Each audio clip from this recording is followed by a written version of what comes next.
Olá, meu nome é Sâmia Sulaiman, sou pesquisadora, pós-doutoranda na Laboratório de Gestão de Risco da Universidade Federal do ABC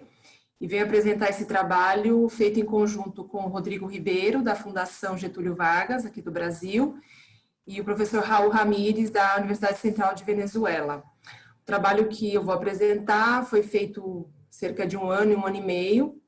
um estudo sobre o risco de incêndio no Parque Nacional da Chapada Diamantina, Brasil. Essa apresentação está dividida em 3 partes. No início, um contexto geral sobre o tema do aumento das temperaturas, dos períodos de estiagem e dos riscos de incêndio no mundo e no Brasil. O contexto da área de estudo do Parque Nacional da Chapada Diamantina e a metodologia e os resultados que nós obtivemos tanto com levantamento de dados quantitativos, quanto de análise de dados qualitativos com encontros locais com as comunidades que atuam no parque, principalmente no tema da gestão de risco de incêndio. Os dados que nós temos, das fontes internacionais sobre o aumento das catástrofes indicam o quanto que o risco relacionados aos eventos extremos climáticos tem sido aumentado ao longo do tempo, apesar de as inundações e as tempestades serem os eventos com maior quantidade e intensidade, os incêndios também têm tido uma preponderância. É importante entender que é um outro tipo de risco, é um outro tipo de impacto, e a gestão precisa considerar e analisar esse cenário. O Brasil, dentro do contexto internacional, não é um dos países mais críticos, porém, pelo seu tamanho continental, apresenta diferentes tipos de riscos, e as inundações ainda têm uma preponderância, até porque elas acontecem principalmente nas áreas urbanas, onde há maior densidade populacional, mas as estiagens e também os incêndios têm sido um cenário preocupante dentro do contexto brasileiro. Há uma diversidade, como eu comentei, continental, mas há uma diversidade também de tipos de riscos, onde não só as inundações, os deslizamentos, mas as estiagens ganham relevância dentro do contexto nacional. Os gráficos, olhando aí a linha laranja,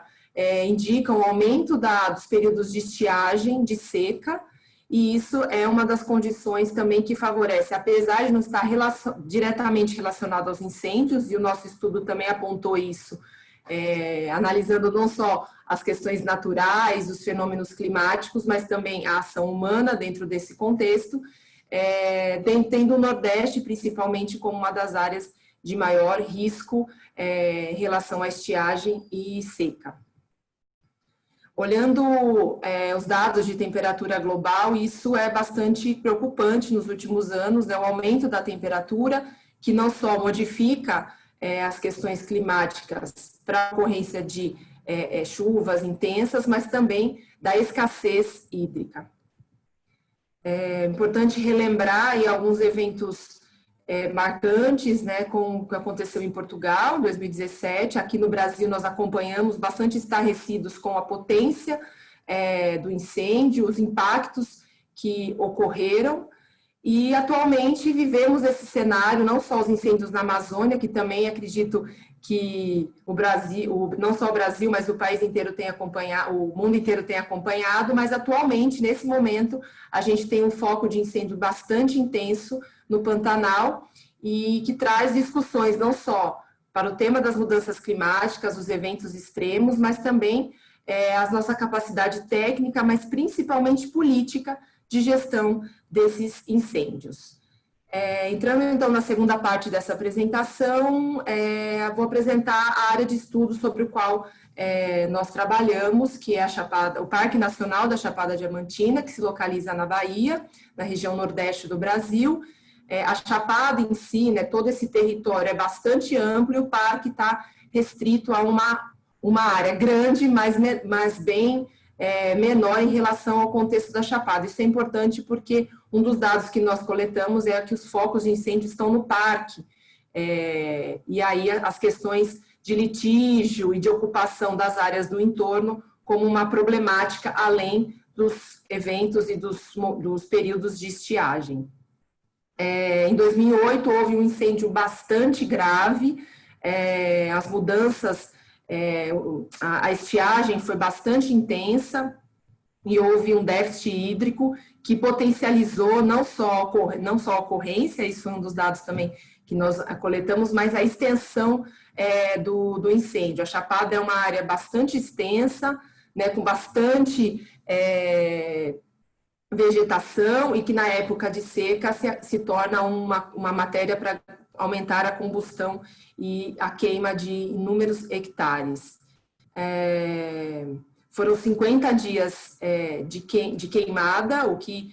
potencializa não só o risco em relação à biodiversidade e ao patrimônio natural, mas também ao patrimônio social, cultural e tudo que está envolvido nesse território. Entrando na terceira parte da apresentação, vou falar um pouco sobre como foi o nosso estudo, quais foram os objetivos e a metodologia, né? A intenção foi avaliar esse risco de incêndio, entendendo não só os dados quantitativos, a partir de dados, análise de dados do Instituto Nacional de Pesquisas Espaciais, o INPE, que é uma referência no Brasil de acompanhamento e análise de dados, mas também observação de campo, né, encontro com as autoridades de gestão local do parque e os grupos de combate ao incêndio, e também levantar dados históricos sobre os focos de incêndio de 2004 a 2018 junto à gestão do parque. Os primeiros dados que nós coletamos, né, para avaliar essa série histórica, né, de incêndios foi com o INPE, apontando aí entre 2007 e 2008 o pior período, né, de focos de incêndio, o que marca aí a quantidade, né, não só o número de focos, mas os dias e a quantidade de incêndios que houve dentro do estado da Bahia e dessa região. Os encontros foram bastante importantes também para entender a dinâmica local, né? Como vocês podem ver, esse é o símbolo da Brigada Voluntária de Combate a Incêndios. Não existe, portanto, uma equipe contínua, financiada com recursos, né, para atuar no combate aos incêndios. A maior parte são guias turísticos que conhecem muito bem a região, isso também acrescenta uma gestão mais efetiva, mas que apesar de serem capacitados, terem aí os equipamentos e toda a formação, não é uma brigada contratada, né? Há alguns contratos pontuais em períodos de incêndio, mas isso também é algo que traz uma vulnerabilidade e um acompanhamento, inclusive, do monitoramento dos focos de incêndio. Além disso, nós fizemos também trabalho de campo com os agricultores que atuam na região, não só pelo tema dos incêndios, que impactam claramente a produtividade, mas os períodos também de seca e estiagem, entender como que funciona e quais os processos de adaptação, inclusive, da produção agrícola dentro desse contexto. Fizemos workshops com esses agricultores para entender, então, como eles viam o risco, né, quais eram os principais riscos, e, obviamente, a seca e estiagem foram os mais importantes, entender como que a gestão das associações e dos grupos tem se adaptado a essa situação. E um dos dados também que nós coletamos, esse é um resultado bastante interessante, não só saber a quantidade e a intensidade dos incêndios, mas localizar onde são os focos, os principais locais de incêndio. Então, a gente levantou esses dados junto com a gestão local e fizemos uma série histórica localizando dentro do território do Parque Nacional os focos de incêndio, para entender, né, quais são as áreas mais críticas ou prioritárias, por onde se expandiu o incêndio. Esse mapa é um dos resultados que nós produzimos para entender a dinâmica e o cenário dos incêndios, até porque uma das questões que foram levantadas, principalmente nos encontros, que apesar da seca e da estiagem, há muita intervenção antrópica. Vou passar um pequeno vídeo para vocês entenderem a dimensão da Chapada e de que contexto nós estamos falando.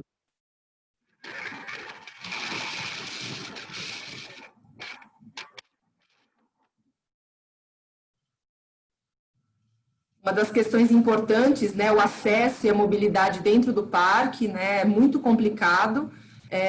Algumas estradas como essa ainda têm uma certa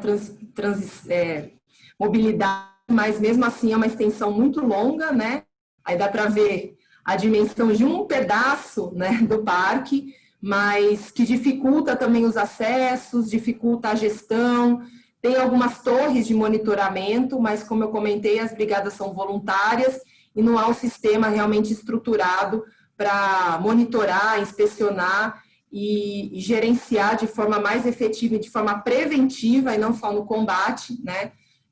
os focos de incêndio. Além disso, dá para ver a dimensão e a beleza, né, desse patrimônio natural que precisa, com certeza, ser considerado e melhor gerenciado. Só para finalizar, as conclusões que nós tivemos a partir desse estudo, que entre 2004 e 2017 aconteceram muitos incêndios entre julho e outubro, que é o período de estiagem, e muitos começaram dentro da área do parque, não no entorno, que poderia se esperar por causa que o entorno é ocupado, né? O parque ele é protegido, é uma unidade de conservação, mas justamente por isso se levantou o quanto que havia litígio entre as pessoas que trabalhavam no parque, ou eram mineradores ou agricultores, né, exploravam, usavam a terra, mas que foram expulsos e por isso também amplificou as problemáticas, não só por causa da seca e da estiagem, mas também dos incêndios criminosos. Esse é o resultado do nosso trabalho e muito obrigada.